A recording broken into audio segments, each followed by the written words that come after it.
दोस्तों, मेरा नाम राशिद ज़हीर है और आप देख रहे हैं ऑनलाइन न्यूज़ इंडिया। महाराष्ट्र से बहुत बड़ी खबर बताने जा रहा हूं आपको कि महाराष्ट्र के अंदर चीफ मिनिस्टर उद्धव ठाकरे ने 9 मंत्रियों को बर्खास्त करके उनका कामकाज दूसरे लोगों को दे दिया है।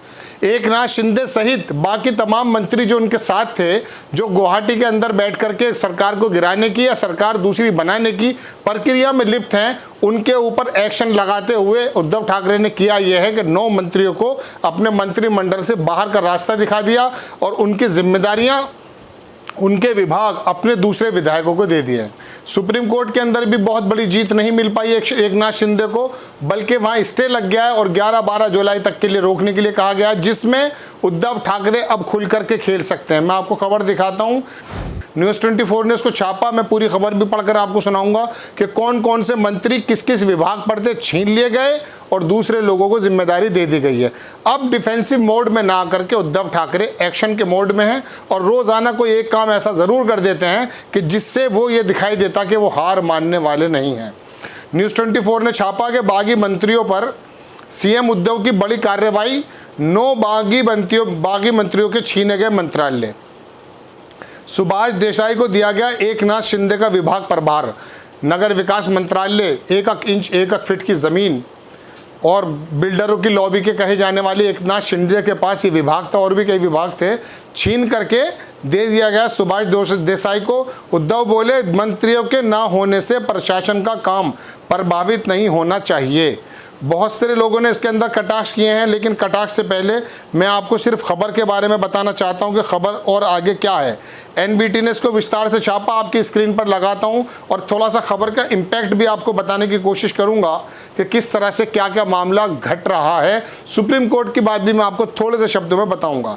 एकनाथ शिंदे का मंत्रालय अब सुभाष देसाई के पास, 9 मंत्रियों का छिना विभाग, उद्धव ठाकरे का बड़ा फैसला। एनबीटी ने इसको छापा है, आपके स्क्रीन पर मैं लगाता हूं कि मुख्यमंत्री उद्धव ठाकरे ने बागी मंत्री एकनाथ शिंदे समेत तमाम समर्थक विधायकों और मंत्रियों के विभागों में बड़ा फेरबदल किया। ठाकरे ने जनहित को ध्यान में रखते हुए इन सभी मंत्रियों के विभागों को महाविकास आघाड़ी सरकार के दूसरे मंत्रियों के जिम्मे में सौंपा है। यह आदेश आज से ही लागू हो गया है। मुख्यमंत्री ने कहा कि फिलहाल बारिश का मौसम चल रहा है, मानसून का दौरान बाढ़ या अन्य आपदाओं को सरकार का कामकाज ठीक से चले, इसलिए फैसला किया गया है। लेकिन ये फैसला क्यों किया गया है, हिम्मतों को किस तरह से उनकी ब्रेक करने की कोशिश की गई है, जो गुवाहाटी में बैठ करके किसी चाणक्य के साथ मिल करके हंगामा करने को उतारू थे, उनको कैसे उनका कॉन्फिडेंस ब्रेक किया है, ये आप देख सकते हैं। अब वो कौन कौन से विभाग बदले हैं दर्शकों, वो भी देखें। उद्धव ठाकरे ने जिन बागी मंत्रियों के विभाग में फेरबदल किया, उनमें सबसे पहला नाम एकनाथ शिंदे का है, जिसके पास अभी तक नगर विकास मंत्रालय था। अब इस मंत्रालय को उद्योग मंत्री सुभाष देसाई को सौंप दिया गया है। ये एकनाथ शिंदे पर जो विभाग था, दर्शकों मैं आपको बता दूं कि किसी ज़माने में ऑटो चलाया करते थे, ये कई एपिसोड में मैं बता चुका। और संजय राउत जो हैं, संजय राउत, उन्होंने भी कहा कि ये एक ऑटो चलाने वाले को गलत लेकर के आ गए।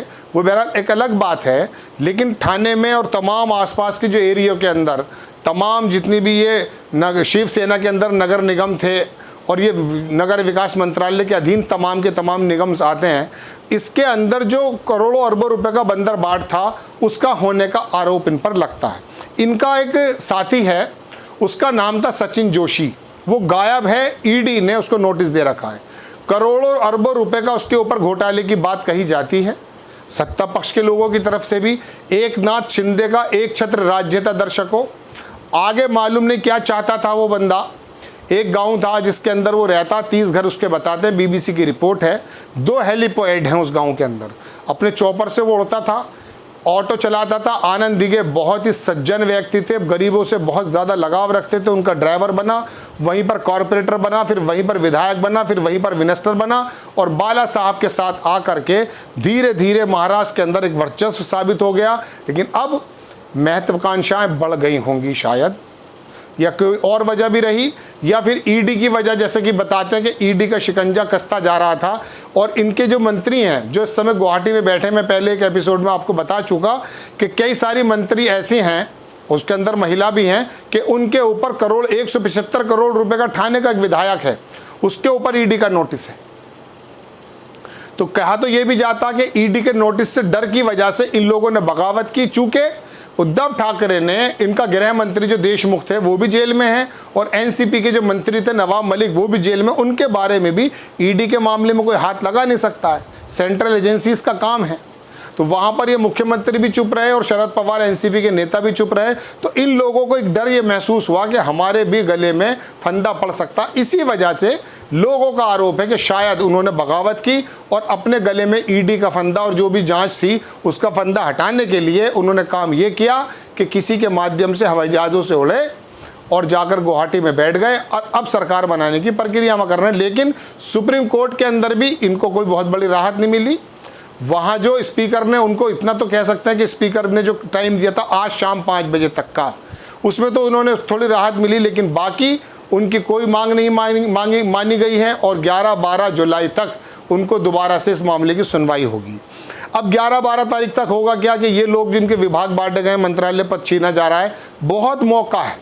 चूँकि ये सरकारें जो अब से पहले, मैं आपको बताऊँ दर्शकों, भारतीय जनता पार्टी पिछले 8 वर्षों में लगभग 7 बार लोटस जो अभियान है इसको चला चुकी है, 6 या 7 बार। इसमें मध्य प्रदेश भी है, कर्नाटक भी है, गोवा भी है, तमाम तरह की ये जगहें हैं जहां पर सरकारें किसी और की थी और भारतीय जनता पार्टी के नेताओं ने या दूसरे सत्ता दल के लोगों ने अपनी पार्टी को तोड़ करके इधर आ गए और भारतीय जनता पार्टी की सरकार बन गई। कमलनाथ की सरकार बन चुकी थी, लेकिन कोविड का भी ध्यान ना रखते हुए वहाँ पर टूट फूट हुई। वो माधव सिंधिया का लड़का जो था उसने वहाँ पर टूट फूट मचाई और उसके बाद ये हुआ कि वो भी सरकार वहाँ से कमलनाथ की चली गई, जबकि चुनी हुई बहुमत की सरकार थी। ऐसे राजस्थान में भी हुआ, लेकिन वो शायद विफल हो गया था। आपको मालूम है सचिन पायलट आकर के हरियाणा में, अच्छा जो भागते हैं वो भारतीय जनता पार्टी की सरकारों के जहाँ सरकारें होती हैं वहाँ जाते हैं। जैसे सचिन पायलट चले गए थे हरियाणा में, अभी पहले तो गए सूरत करीब पड़ा, फिर उनके बाद ये गुवाहाटी चले गए, असम चले गए।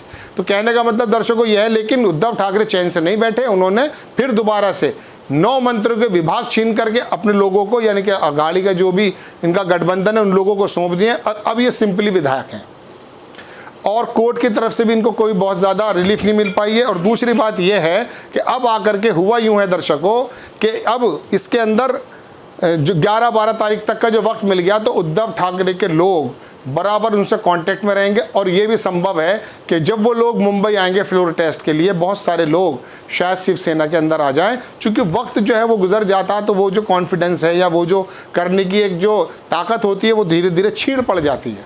तो बड़ी खबर कि उद्धव ठाकरे ने 9 मंत्रियों के विभाग छीने और अपने लोगों को दे दिए।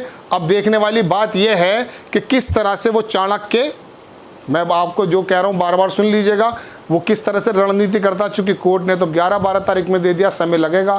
तो अब इस बीच क्या क्या घटनाक्रम हो सकते हैं वो आप भी अंदाजा कर सकते हैं। फिलहाल उद्धव ठाकरे एक्शन मोड में दिखाई दे रहे हैं। आपको खबर कैसी लगी अपनी राय कमेंट्स बॉक्स में ज़रूर दीजिए। चैनल को सब्सक्राइब कीजिए, शेयर कीजिए। नेक्स्ट टाइम मैं किसी खबर के साथ आता हूँ। जय हिंद। इस खबर को अभी लाइक करें, शेयर करें, अभी चैनल को सब्सक्राइब करें और घंटी जरूर दबाएं।